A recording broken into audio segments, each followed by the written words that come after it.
యోహాను సువార్త 14వ అధ్యాయం 2-3 వచనాలు. నా తండ్రి ఇంట అనేక నివాసములు కలవు, లేని ఎడల మీతో చెప్పుదును. మీకు స్థలము సిద్ధపరచ వెళుతున్నాను. నేను వెళ్ళి మీకు స్థలము సిద్ధపరిచిన ఎడల నేనుండు స్థలములో మీరును ఉండులాగున మరలా వచ్చి నా యొద్ద ఉండుటకు మిమ్మును తీసుకొని పోవుదును.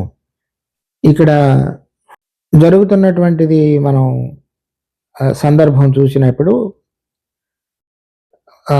13వ అధ్యాయం 33వ వచనంలో, పిల్లలారా ఇంకా కొంతకాలము మీతో కూడా ఉందును, మీరు నన్ను వెతుకుదురు, నేను ఎక్కడికి వెళ్ళుదునో అక్కడికి మీరు రాలేరని నేను యూదులతో చెప్పిన ప్రకారం ఇప్పుడు మీతోనూ చెప్పుచున్నాను.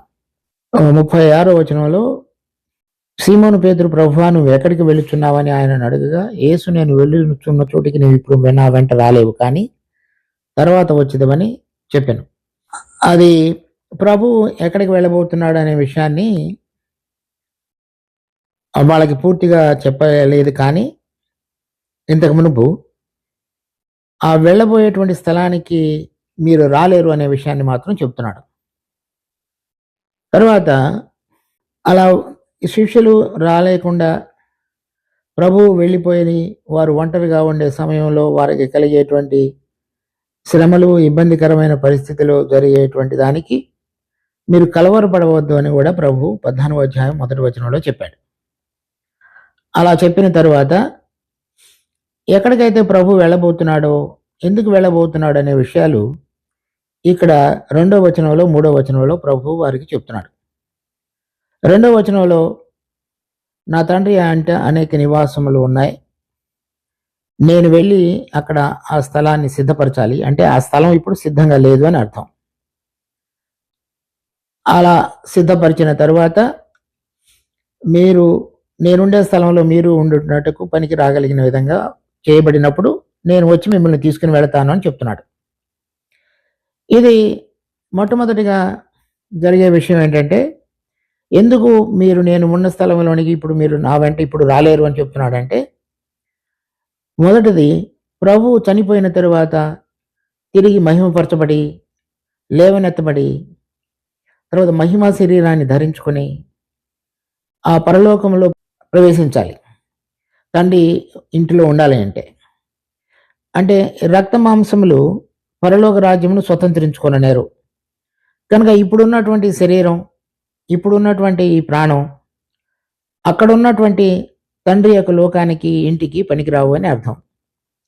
ప్రభు ఇప్పుడు సిలువ వేయబడి 3వ దినమున తిరిగి లేవనెత్తబడి మరి మహిమపరచబడినప్పుడు ప్రభు మహిమా శరీరాన్ని ధరించుకొని అక్కడ తండ్రి ఇంట నివాసం చేయగలుగుతాడు. కాబట్టి ఇప్పుడు వీరు ఇప్పుడున్నటువంటి రక్త మాంసాలతోటి ఆ ప్రదేశంలో ప్రవేశించలేరు.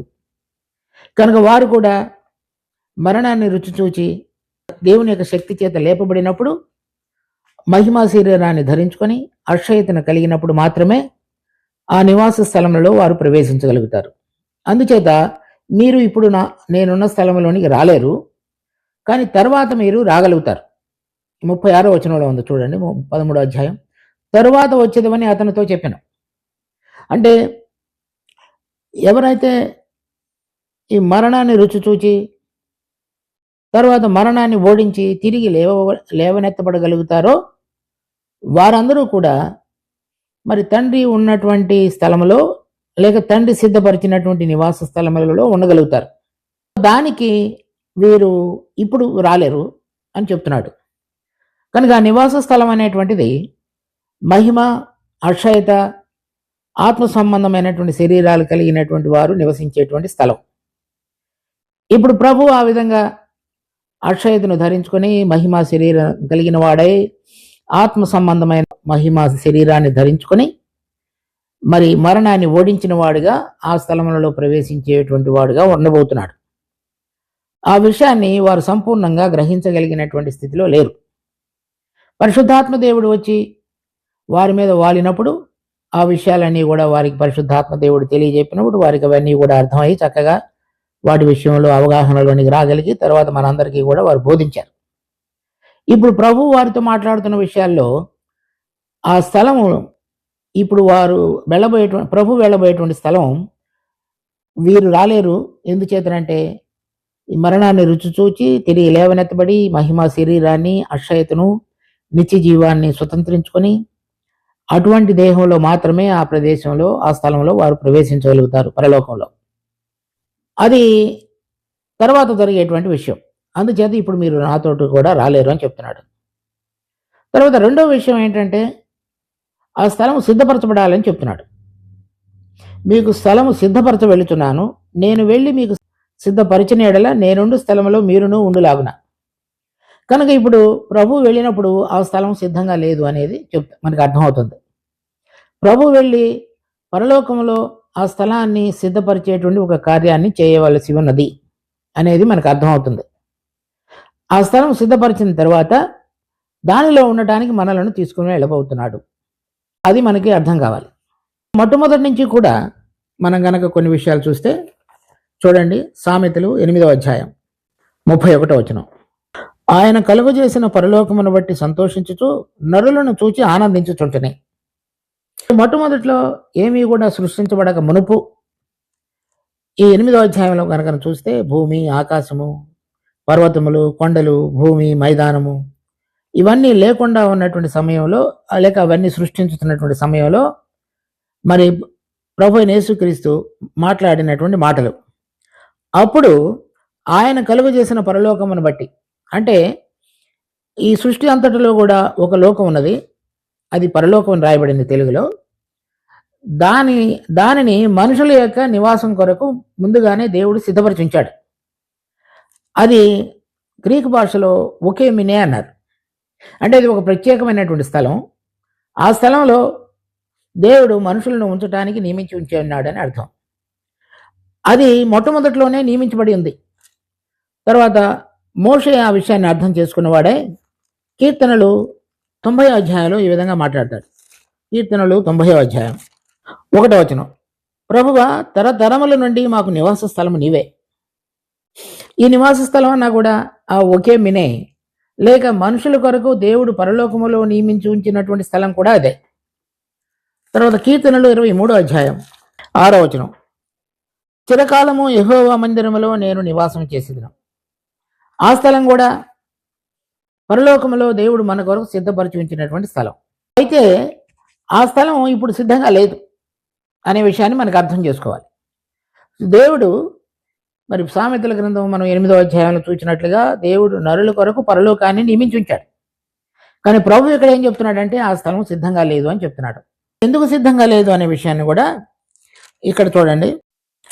లూకా సువార్త 10వ అధ్యాయం 18వ వచనం.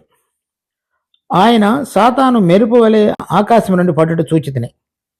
ఈ సాతానుడు పరలోకంలో ఉన్నాడు. అతని శిష్యులు, అతనిని వెంబడించేటువంటి ఈ దురాత్మల సమూహంతో కూడా. అది మనం ఎఫెసీ పత్రిక 6వ అధ్యాయం 12వ వచనంలో, తర్వాత ప్రకటన గ్రంథం 12వ అధ్యాయంలో కూడా విషయాలు మనం చూస్తాం. దానిని గురించి ప్రభు మాట్లాడుతూ సాతాను మెరుపు వలె ఆకాశం నుండి పడుట నేను చూచితినని చెప్తున్నాడు. ఎప్పటి వరకు అయితే పరలోకంలో ఉన్నటువంటి ఒక స్థలంలో, ఇంకా ఈ విషయాలు కూడా చూద్దాం. చూడండి, ఎఫెసీ పత్రిక 6వ అధ్యాయం 12వ వచనం. ఏలైనగా మనము పోరాడున్నది శరీరులతో కాదు గాని ప్రధానులతోనూ అధికారులతోనూ ప్రస్తుత అంధకార సంబంధమగు లోకనాథులతోనూ ఆకాశ మండలమందున్న దురాత్మల సమూహముతోనూ పోరాడుతున్నాము. ఈ ఆకాశ మండలమందున్నటువంటి దురాత్మల సమూహం. తర్వాత ప్రకటన గ్రంథం 12వ అధ్యాయం 3వ వచనం. అంతట పరలోకమందు ఇంకొక సూచన కనబడెను. ఇదిగో ఎర్రని మహాఘట సర్పము, దానికి 7 తలలు 10 కొమ్ములు ఉండెను. దాని తలల మీద 7 కిరీటములుండెను. దాని తోక ఆకాశ నక్షత్రములలో 3వ భాగమును ఈడ్చి వాటిని భూమి మీద పడవేసెను. కననైన ఆ స్త్రీ కనగానే ఆమె శిశువును మృంగివేయవలెనని ఆ ఘట సర్పము ఆ స్త్రీ ఎదుట నిల్చుండెను. 7వ వచనం. అంతట పరలోకమందు యుద్ధము జరిగెను. మిఖాయేలును అతని దూతలను ఆ ఘట సర్పముతో యుద్ధము చేయవలెనని ఉండగా ఆ ఘట సర్పమును దాని దూతలను యుద్ధము చేసిరి, కానీ గెలవలేకపోయిరి. కనుక పరలోకమందు వారికి ఇక స్థలము లేకపోయెను. ఇక్కడ ఏదైతే ఈ 12వ అధ్యాయంలో ఉన్నటువంటి ఈ అపవాది, తర్వాత ఆకాశ నక్షత్రాలలో ఉన్నటువంటి 3వ భాగము అతని యొక్క ఆధీనంలో ఉండి, ఈ మిఖాయేలుతోటి కూడా యుద్ధం జరిగేటువంటి సందర్భంలో ఆ యుద్ధంలో మిఖాయేలు అతనిని ఓడించినప్పుడు, అంటే ఆ ఘట సర్పాన్ని ఓడించినప్పుడు, ఆ ఘట సర్పము దాని దూతలు యుద్ధం చేసిరి కానీ దాన్ని గెలవలేకపోయారు గనుక పరలోకమందు వారికి ఇక స్థలము లేకపోయిన. ఈ స్థలంలో ఈ అపవాది అతని దూతలు కూడా ఉండి దేవునికి విరుద్ధంగా ఉన్నటువంటి విషయాలను భూమి మీద కొనసాగించేటువంటి వారుగా అక్కడ ఉన్నట్లుగా కనబడుతుంది. విషయాన్ని మనం అర్థం చేసుకున్నట్లయితే, ఎవరైతే ఇప్పుడు ఒక స్థలాన్ని పరలోకంలో దేవుడు మన కొరకు నియమించున్నాడు అనేటువంటిది ప్రకటన సామెతల్లో మనం చదువుతున్నట్లుగా, తర్వాత యోహాను సువార్త 14వ అధ్యాయంలో ఆ స్థలం ఇప్పుడు సిద్ధంగా లేదనేటువంటిది మనం చదువుతున్నట్లుగా, ఆ స్థలం ఎందుకు సిద్ధంగా లేదు అంటే, ఇక్కడ పరలోకంలో ఉన్నటువంటి ఈ ఘట సర్పము దానిని వెంబడిస్తున్నటువంటి దూతలు దానిని ఆక్రమించుకొని ఉన్నారు. ఆ అపవాది లేదా ఘట సర్పము పేరు సాతానుడు. అతనితోటి మిఖాయేలు దేవుని వెంబడించుతున్నటువంటి దూతలు యుద్ధం చేసినప్పుడు, ఆ యుద్ధంలో అతను ఓడించబడినప్పుడు వారికి పరలోకంలో ఇక స్థలం లేకుండా చేయబడింది. అప్పటి వరకు ఆ స్థలం సిద్ధపరచబడినటువంటిదిగా ఉండదు, ఎందుకంటే వారు దాన్ని ఆక్రమించి ఉన్నారు. ఆ స్థలం ఎప్పుడైతే సిద్ధపరచబడుతుందో వాళ్ళందరూ కూడా కిందకు పడవేయబడతారు. అప్పుడు ఆ స్థలాన్ని ఆక్రమించుకొని పోయేటువంటి ఒక జనాంగాన్ని ప్రభు సిద్ధపరుస్తున్నాడు.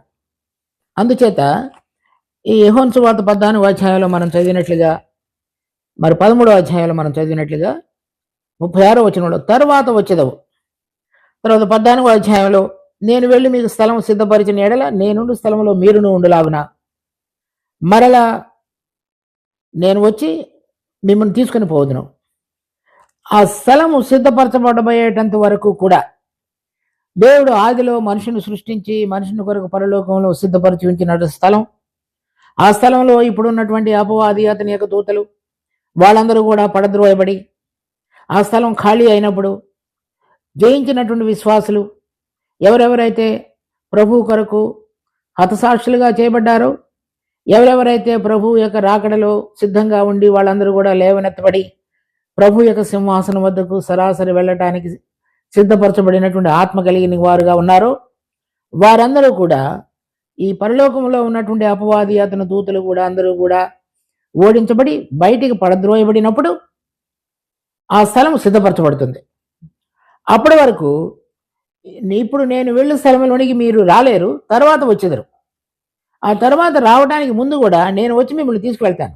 అంటే ప్రభు వచ్చిన రాకడకు మునుపు ప్రభువులో నిద్రించిన జయించిన వారందరూ కూడా మొదటి పునరుద్ధానంలో పాలు పొందిన వారు, తర్వాత ప్రభు యొక్క రాకడకు మునుపు ఎవరెవరైతే సిద్ధపరచబడి ఉన్నారో వారందరూ కూడా శ్రమలు లేకుండానే చూడకుండానే లేవనెత్తబడినటువంటి వారు, ఆ స్థలాన్ని ఆక్రమించుకునేటువంటి వారుగా యోగ్యులుగా దేవుని చేత ఎంచబడేవారుగా ఉంటారు. కనుక వారి కొరకు ప్రభువు ఆ స్థలాన్ని సిద్ధపరుస్తున్నాడు.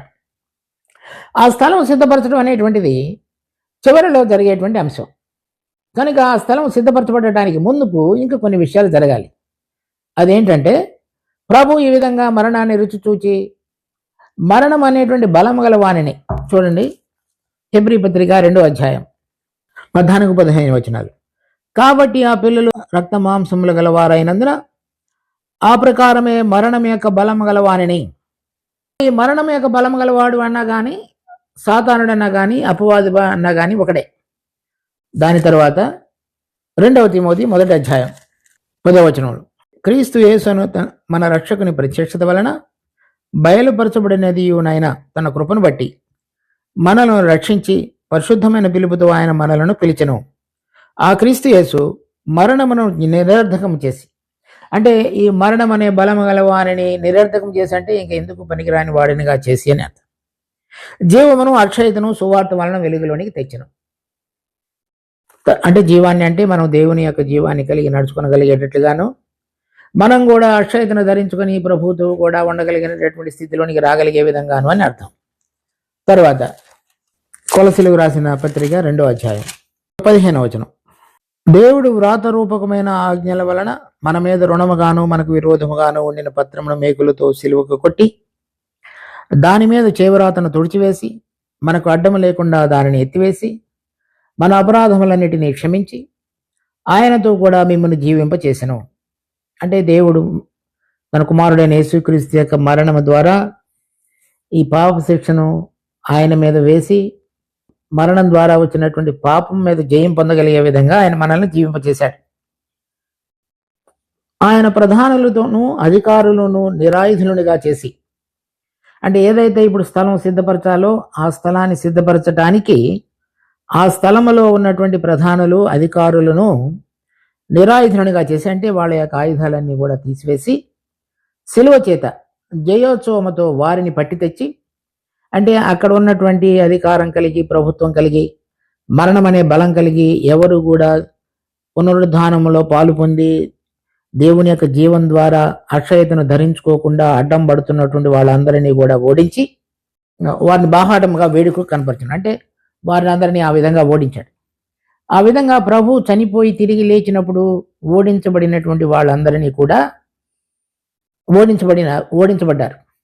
కనుక ఆ స్థలాన్ని సిద్ధపరచడానికి మునుపు ప్రభు ఈ విధంగా ఆయన మరణాన్ని రుచి చూచి మనందరం కూడా మరణం యొక్క దాసత్వంలో ఉండగా ఆయన మన కొరకు మరణాన్ని రుచి చూచడం ద్వారా మనం కూడా ఆ పాప స్వభావం మీద జయం పొందగలిగే విధంగా పాప స్వభావం మీద జయం పొందగలిగే విధంగా ఆయన పునరుద్ధాన శక్తిని జీవాన్ని మనకు ప్రసాదించి మనము ఆ జీవంతో దేవుని కొరకు జీవించగలిగేటువంటి అనుభవంలోనికి తీసుకుని రాబడి అటువంటి వాళ్ళు ఆ జీవంతో జయించినటువంటి జీవితం కలిగిన వారందరినీ కూడా ఇప్పుడు ఆయన సిద్ధపరుస్తున్నాడు. అలా భూలోకంలో ఆ స్థలాన్ని ఆక్రమించుకోవడానికి అవసరమైనటువంటి ప్రక్రియ ప్రభు ఈ లోకంలో చనిపోయి తిరిగి లేచుడు ద్వారా జరిగించాడు. పరలోకంలో ఆయన తిరిగి వెళ్ళినప్పుడు ఆ స్థలాన్ని ఆక్రమించుకున్న వాళ్ళందరినీ కూడా అక్కడ ఉన్నటువంటి స్థలం మీద అధికారం కలిగిన వారందరి ప్రధానులని అధికారులని వారందరినీ కూడా నిరాయుధులుగా చేసి దేవుడు మొట్టమొదటి నుంచి మనందరి కొరకు ఇవ్వటానికి సిద్ధపరిచినటువంటి స్థలాన్ని మన కొరకు ఆయన ఇప్పుడు తయారు చేస్తున్నాడు. ఒక సమయం రాబోతున్నది, మిఖాయేలు అతని దూతలు కూడా వీరందరూ కూడా యుద్ధం చేసి అపవాదిని అతని దూతలందరినీ కూడా కింద పడవేసినప్పుడు ఆ స్థలం సిద్ధపరచబడుతుంది. ఆ స్థలం సిద్ధపరచబడినప్పుడు మనందరం కూడా, అంటే ప్రభువును అంగీకరించడం మాత్రమే కాకుండా జయించిన జీవితం కలిగి ఈ అపవాదిని ఇప్పుడు ఓడిస్తున్నటువంటి జీవ అనుభవంతో కలిగిన జీవిస్తున్న వాళ్ళందరూ కూడా ఆ స్థలంలో ఉండటానికి తండ్రి అయిన దేవుడు మనందరినీ కూడా పిలుచుతున్నాడు. అప్పుడు మనం ఆ స్థలంలో వెళ్ళగలం. ఆ స్థలం సిద్ధపరచబడినంత వరకు కూడా మనం అక్కడికి వెళ్ళలేం. పరలోకంలో మనుషులు ఉండటానికి దేవుడు మొట్టమొదటి నుంచి కూడా తన ప్రణాళిక రచించున్నాడు. ఆ ప్రణాళిక ప్రకారంగానే మనుషులలో ఒక ఆత్మను ఉంచినాడు. ఆయనను నరులలో ఒక ఆత్మ ఉన్నది. మన యోబు గ్రంథం 32:8 మనం చదువుతాం. ఆ ఆత్మ ఇప్పుడు వెలిగించబడి, ఎందుకంటే ఈ ఆత్మ అనేటువంటిది లేకుండా పరలోక స్థలాలలో మనం ఉండాలి అంటే దేవుడు ఆత్మ కనుక ఆత్మ సంబంధమైన మనుషుడు మాత్రమే అక్కడ ఉండగలడు. దానికి మొదటిలోనే దేవుడు సృష్టిలో మనకు పునాది వేశాడు. ఆత్మలో ఇప్పుడు జీవించడం అనేటువంటిది నేర్పుతున్నాడు. మన ప్రభు చనిపోయి తిరిగి లేవడం ద్వారా మనందరం కూడా ఆత్మలో వెలిగించబడిన వారమై ఆత్మలో జీవిస్తూ ఆత్మ సంబంధమైన మనుషులంగా ఇక్కడ ఉంటూ పరలోకంలో రాబోతున్న దానికి మనం సిద్ధపరచబడవలసినటువంటి జీవితాన్ని ఇక్కడ కలిగి ఉంటూ అక్కడ ఉండటానికి యోగ్యతలోనికి మనం ప్రవేశించగలగటానికి దేవుడు తన యొక్క పునరుద్ధాన శక్తిని జీవాన్ని మనలో ఉంచేవాడుగా ఉన్నాడు. అటువంటి విధంగా ఇక్కడ మనలను సిద్ధపరచుట, ఆయన అక్కడికి వెళ్ళి అక్కడ ఉన్నటువంటి అధికారులను ప్రధానులను ఓడించి ఒక సమయంలో వారందరూ కూడా వారు ఆక్రమించుకున్న స్థలాన్ని నుంచి వారిని కింద పడవేసి ఆ స్థలాన్ని సిద్ధపరిచి ఇక్కడ ఆయన జీవం కలిగి జీవిస్తున్న వారందరూ కూడా ఆ స్థలాన్ని ఆక్రమించుకునడానికి పనికి రాగలిగిన విధంగా మనందరినీ సిద్ధపరిచి మనం ఆయనతో ఎల్లప్పుడూ మొదట 1000 సంవత్సరాల పరిపాలనలోనూ తర్వాత ఎల్లప్పుడూ ఉండగలిగేటువంటి దానిలోనికి ఆయన మనలను తీసుకుని రాబోతున్నాడు. ఈ ప్రక్రియ కొరకు ఇదంతా ఉండవలసి ఉండగా ఇప్పుడు మీరు నాతో కూడా రాలేరు అని చెప్పాడు. రాలేరు అనే దానికి కారణం అక్కడ స్థలం సిద్ధంగా లేదు అని చెప్తున్నాడు. అయితే నేను వెళ్ళి ఆ స్థలాన్ని సిద్ధపరుస్తానని చెప్తున్నాడు. సిద్ధపరిచిన తరువాత నేను తిరిగి వస్తాను అని చెప్తున్నాడు. వచ్చిన తర్వాత నేను మిమ్మల్ని తీసుకువెళతాను అని చెప్తున్నాడు. వెళ్ళినప్పుడు మనం ఎప్పుడు ఆయనతో పాటుగా ఉండగలిగే విధంగా ధన్యతనిస్తానని చెప్తున్నాడు. ఇది దేవుడు ఆది నుంచి మనుషుని సృష్టించి మనుషుడు దేవుడితో పాటుగా ఉండటానికి స్థలాన్ని నియమించి ఆ స్థలం ఇప్పుడు సిద్ధంగా లేనప్పుడు స్థలం సిద్ధపరిచి మనలను తీసుకుని వెళ్ళేటువంటి ప్రక్రియ అంతయు కూడా ఎంతో అద్భుతమైనది. దానిలో ప్రభు యొక్క మరణము, భూస్థాపన, తిరిగి లేచుట, ఆయన జరిగించిన ఆ సంపూర్ణ కార్యం ద్వారా పాపము నుంచి విముక్తి పొందినటువంటి మనము ఆయన జీవం కలిగి జీవించడం ద్వారా మనం ఆ స్థలంలో ఉండటానికి సిద్ధపరచబడేటువంటి ఆత్మ యొక్క కార్యాన్ని కొనసాగించబడటం ద్వారా మనం ఆయనతో పాటుగా మహిమలో 1000 సంవత్సరాల పరిపాలన సమయంలోను, తర్వాత నూతన భూమి, నూతన ఆకాశం సృష్టించబడినప్పుడు తర్వాతను మనం ఉండగలుగుతాం.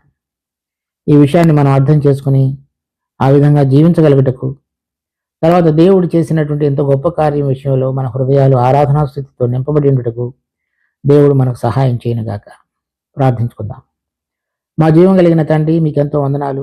మరి మీరు మా కొరకై సిద్ధపరుస్తున్నటువంటి స్థలం, మా కొరకై ముందుగా మీరు రచించి ఉంచినటువంటి గొప్ప ప్రణాళిక, దాన్ని అంతటిని బట్టి కూడా మీకు ఎంతో రుణస్థలం. దీని యొక్క విలువను అవగాహన చేసుకుని ఆ విధంగా జీవించగలిగటకు కావలసిన కృపను, కనికరాన్ని మాకు అనుగ్రహించి నడిపించి ఆశీర్వదించండి. మరి మాకు ఈ వాక్యాన్ని వినిచున్న అనేక మందికి మీరు దీన్ని ఆశీర్వాద కారణంగా మార్చి మరి మా అందరి హృదయాలలో కూడా పనిచేయమని ప్రార్థిస్తూ మమ్మల్ని మీకు అప్పగించుకుంటూ మా రక్షకుడు ప్రభువైన యేసు నామమున అడుగుతున్నాం తండ్రి. ఆమేన్.